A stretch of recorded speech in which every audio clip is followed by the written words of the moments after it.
Ako po si Edmond, nakatira dito sa Edmond, ano po? Aglibot po. Ilan taon si kuya? 42, ma'am. May 3 anak, 2 lalaki at 1 babae. Maliliit pa ito nang pumanaw ang kanyang asawa.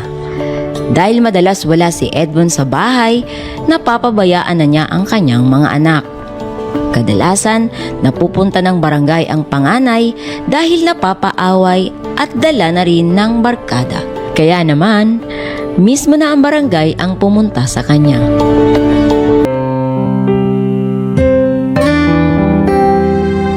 Dahil sa iyong katatagan, tanggapin mo ang tulong ng serbisyong bayan ni Tatay Rani, grocery at 1,000. Pangarap Tatay Rani, tutupad na salamat po sa inyo. may malalapitan. Malaking tulong po ito sa amin. Rani siyang magtatanggol.